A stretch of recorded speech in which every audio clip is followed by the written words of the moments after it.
Ikuti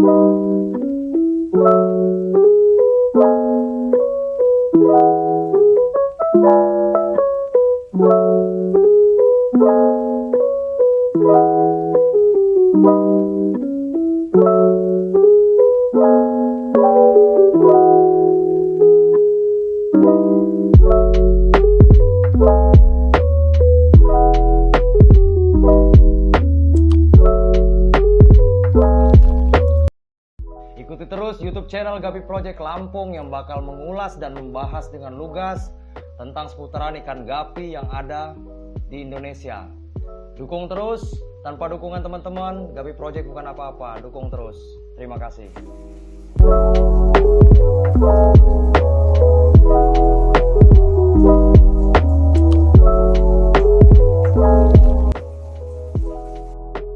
Selamat siang teman-teman, kita bakal mengulas dari beberapa pertanyaan teman-teman yang udah masuk kemarin yang sempat tertunda. Ada beberapa pertanyaan teman-teman yang udah masuk melalui WA, Messenger, DM IG, dan YouTube channel.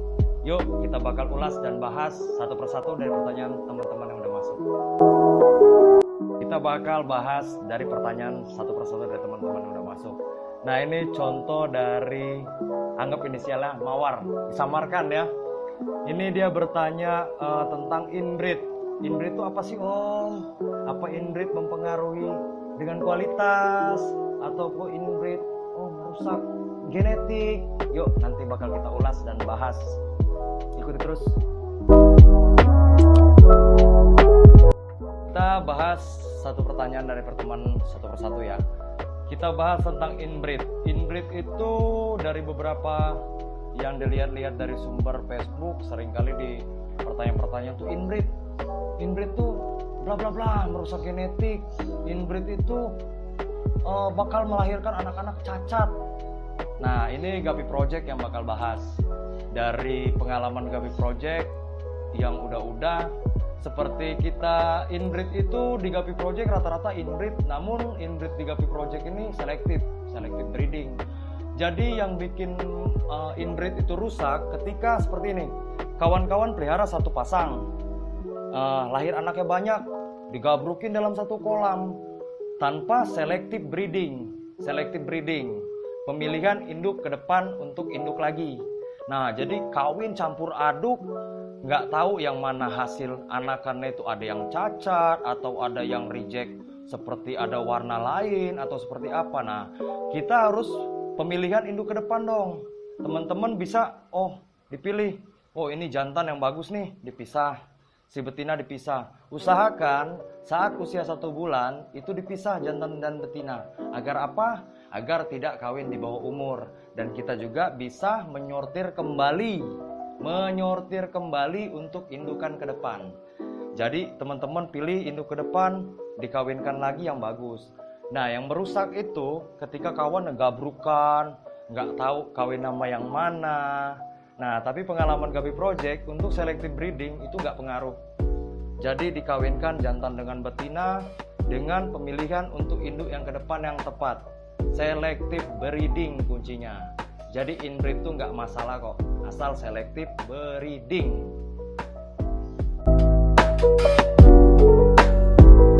Nah ini ada masuk lagi untuk lanjut pertanyaan kedua dari si kawan namanya Melati.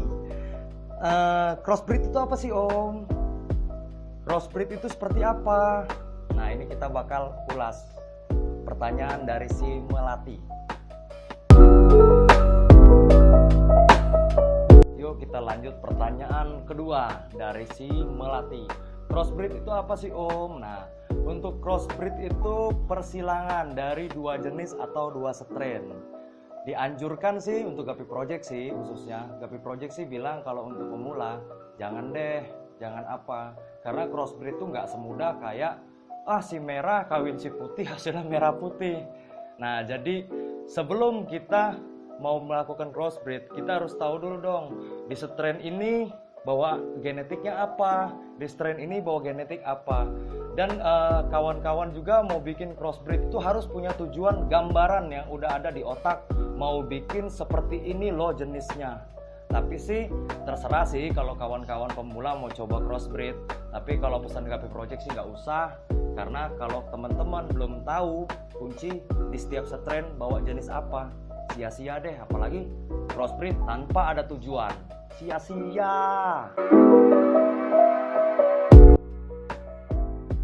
Kita bakal bahas pertanyaan ketiga dari teman lagi, anggap aja namanya si Kenanga.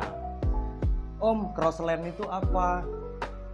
Crossland itu tujuannya mau buat apa? Kita ulas pertanyaan dari si Kenanga. Crossland itu persilangan antar lane, tapi satu strain. Fungsinya crossland itu fungsinya upgrade ketika si kawan, contoh strain AFR. Oh, AFR punya aku kok warnanya kurang pekat. Nah, temen cari yang lane-nya warnanya tebal. Nah, usahain juga crossland itu kalau kunci di Gapi Project itu nggak hanya gunakan jantan aja ataupun nggak gunain betina aja. Jadi untuk di Gapi Project kalau untuk upgrade ataupun crossland itu pasti beli jantan dan betina di beda lane. Tapi betinanya usahakan cari yang virgin. Jadi si betina dari lane kawan yang kita beli dikawinkan sama jantan Gapi Project. Dan kebalikannya juga, si jantan Gapi Project dikawinkan dengan si betina punya teman. Jadi fungsinya apa? Dibuat ABBA itu agar melihat kekurangannya di lane kita ini apa nih? Di betinanya yang salah atau di jantannya yang salah.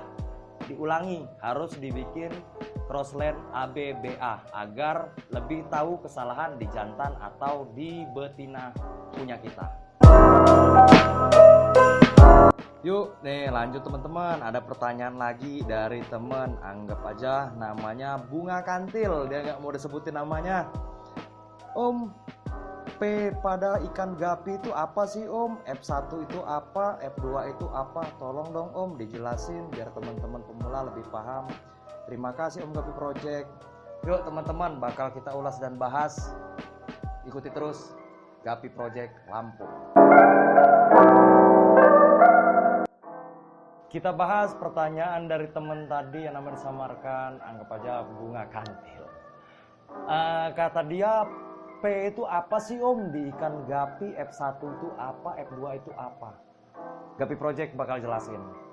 Jadi kode P itu di ikan gapi itu sama aja dengan orang tua. F1 itu hasil dari anakan pertama. Nah, jadi F1 itu hasil anakan pertama. Ketika anakan pertama dikawinkan lagi, inbreed ya, inbreed teman-teman, itu menghasilkan F2. Cuman kadang teman-teman pemula ini kadang salah penilaian untuk ngejelasin F1 itu apa. Jadi F1 itu anakan pertama. Nah, ketika orang tua parent ini lahir anakan kedua, itu bukan F2 tapi bed 2. Yang F2 itu ketika anakan pertama dikawinkan lagi, baru hasilnya F2. F2 dikawinkan, inbreed, hasilnya F3. Nah, tapi kalau anakan pertama dari orang tua itu F1, orang tua lahir lagi itu tetap F1 tapi beda halaman, bed 2. Dalam satu orang tua itu menghasilkan di F1 itu seterusnya keluar anakan pertama, anakan kedua, anakan ketiga itu tetap bed. Tapi kalau dari anakan dikawinkan anakan di F1 baru hasilnya F2. Itu loh. Udah jelas belum teman-teman? Kalau belum jelas, boleh deh WA, kirim IG ataupun komentar di YouTube. Nah, ini selanjutnya ada pertanyaan dari teman juga nih. Waduh, kepo banget nih pasti. Nanyain, Om Gapi Project awal mula pelihara gapi tahun berapa? Aduh, bingung nih ngejelasinnya ya. Mau bilang udah lama, tapi masih banyak perlu belajar. Nggak dijelasin, tapi pertanyaan. Boleh deh, kita jawab pertanyaan dari temen ini. Pertanyaan dari temen tadi selanjutnya. Nanyain, Om Gapi Project, tahun berapa awal mula pelihara ikan gapi? Kalau untuk jelasnya sih udah lupa banget sih. Ya pertama sih pelihara-pelihara aja sambil kerja malah. Satu sambil kerja, terus keterbatasan tempat. Wah, atur waktunya sulit banget. Tapi di situ tantangan kita untuk memulai pelihara gapi. Nah, jadi untuk pemula nggak usah minder deh teman-teman. Awal mula Gapi Project juga pertama kali pelihara itu pulang kerja, berangkat. Kalau tahu Bekasi, kalau tahu Cikarang pasti tahu nih, SGC. Gapi Project beli seperti ember es krim, COD-an, dibawa pakai motor. Waduh, pakai styrofoam. Tapi lama-kelamaan di situ tantangannya merintis dari kecil itu lebih berharga ketimbang ngerintis langsung besar. Nggak ada tantangannya teman-teman. Jadi untuk teman-teman pemula yang mau memulai dengan tempat seadanya, itu jangan pernah takut minder. Karena yang dipelihara itu isi, bukan casing. Ingat sekali lagi, jangan pernah minder dengan sebuah cover. Cover tidak pernah menggambarkan sebuah isi.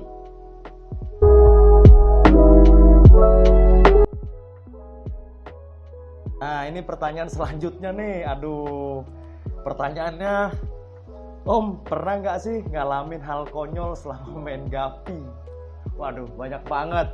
Cuman nanti Gapi Project pilih beberapa yang paling konyol-konyol banget yang selama Gapi Project alamin hal konyol ya. Yuk teman-teman, kita bahas satu persatu. Ini Gapi Project jawab nih pertanyaan dari teman tadi. Hal konyol yang pernah Gapi Project alamin banyak banget. Dari hal contoh seperti di Facebook lah. Ada nih mungkin dia senior Gapi Project pastinya, tapi mungkin malu mau nanyain ikan gapi di Gapi Project. Wah, kenapa sih Om mesti gengsi? Padahal kan kita sama-sama pemain ikan gapi yang terus belajar. Dia pakai akun palsu. Pertama dia nanya jenis, terus nanya harga. Ditanya harga, udah nanya harga, nanyanya parah banget. Padahal tuh orang Gapi Project tahu. Dia paham ikan, tahu kualitas, tapi kok gitu ya? Gimana mau maju nih Om? Pakai dong akun sendiri, kenapa mesti gengsi? Terus ada lagi yang lanjut. Kadang ada nanya alamat Gapi Project nih. Om, alamat di mana? Dipanjang. Om Gapi Project tanya balik dong. Si Omnya alamat di mana? Dipanjang. Dibalas sama dia. Panjangnya di mana? Di Jalan Baru Om. Gapi Project tanya balik, Omnya panjang di mana? Di Pasar Panjang. Waduh Om, jauh Om. Kadang Om Gapi Project ini bingung nih, teman-teman. Apa ya? Di pikirannya apa sih? Padahal sama-sama deket. Masa hobi kok masih mikirin jauh? Ayo dong, dibuka mindsetnya. Yuk lanjut teman-teman. Kita bahas pertanyaan teman-teman yang lain. Yuk lanjut, kita jawab pertanyaan teman selanjutnya.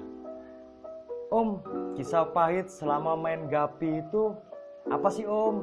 Ayolah berbagi, biar pemula-pemula tahu nih kisah pahitnya seperti apa main ikan Gapi. Yuk kita bahas. Kisah pahit main Gapi. Kisah pahit sih banyak banget ya. Tinggal nikah, salah. Baca. Kisah pahit main Gapi. Kisah pahit sih banyak sih teman-teman, cuman jangan terlalu dipikirin lah. Kalau kayak kisah pahit itu kita berusaha menjaga kualitas sebaik mungkin, namun kadang ditawar ataupun mau dibeli dengan harga yang jauh banget, apalagi yang nawar, aduh, itu tahu ikan, tahu kualitas. Dan dia juga jualnya bisa ngelebihin dari penawaran berkali-kali lipat. Aduh, Om, gimana sih? Dipikir dong, masa kita sama-sama memajukan ikan gapi kok kayak gitu banget sih? Cuman pesan-pesan Gapi Project, nggak usah lah mikirin kisah pahit. Manis jangan segera ditelan, pahit jangan segera dibuang. Pahit awal dari manis. Yuk lanjut teman-teman. Nah ini kita lanjut pertanyaan selanjutnya, dan ini mungkin terakhir. di part 1 Gapi Project. Om, pesan untuk teman-teman main Gapi apa dong untuk pemula khususnya? Yuk bakal kita bahas selanjutnya teman-teman.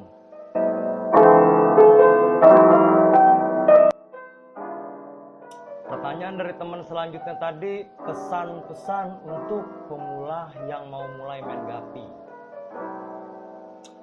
Kalau pesan-pesan sih nggak ada sih untuk pesan-pesan, cuman untuk pertama kali pemula yang mau mulai main Gapi, yang pasti harus berani mencoba. Terus juga teman pemula juga harus tahu strain yang mau dimulai pertama kalinya. Kadang gini, Gapi Project pertama kali ngalamin yang namanya jadi pemula. Pasti rentan banget di mata, nggak bisa jalalatan pastinya. Mau lihat jenis ini pengen, jenis ini pengen, jenis ini pengen, tapi tempat nggak ada. Nah di situ Gapi Project hanya berbagi pengalaman Gapi Project sih. Jadi teman-teman untuk pemula yang mau pertama kali mau melihara ikan gapi khususnya, harus teman-teman yakin dulu jenis apa yang ingin dicetak ataupun di breeding, dan sesuaikan juga tempatnya. Kalau Gapi Project pesan sih ke teman minimal satu strain itu minimal paling minim itu harus gunakan tank 5 satu jenis loh, karena ketika anak lahir dipisahkan nanti untuk pemilihan induk ke depan. Nah untuk pesannya lagi Gapi Project sih bilang nggak usah takut, contoh wah si itu master, si itu pemula, terus minder. Kita sama-sama main Gapi ini bukan pemula dan master ataupun senior. Jadi kita berusaha di sini itu meningkatkan kualitas yang terbaik ataupun mencetak ikan Gapi yang terbaik di PAM masing-masing. Jadi teman-teman nggak usah lah kayak ini si master pasti harganya mahal loh. Wah ini si master begini loh. Sebenarnya teman-teman gak usah sungkan nanya-nanya ke teman-teman yang udah lebih berpengalaman. Dan di sini Gapi Project jelasin juga, banyak loh teman-teman yang pelihara ikan Gapi baru 1 bulan 2 bulan, tapi sudah dapat piala. Cara singkat dianggap tepat, tapi itu nggak bakal panjang bos. Yang naik cepat pasti bakal turun. Tapi kalau kita naik dengan proses itu lebih mantap. Teman-teman, ikuti terus channel YouTube Gapi Project. Tinggalkan pesan, tinggalkan komentar untuk konten berikutnya. Gapi Project siap tampung pesan-pesan dari teman-teman. Sukses terus. Gapi Indonesia, kompak terus Gapi Lampung. Jangan pernah takut mencoba untuk memulai ikan Gapi.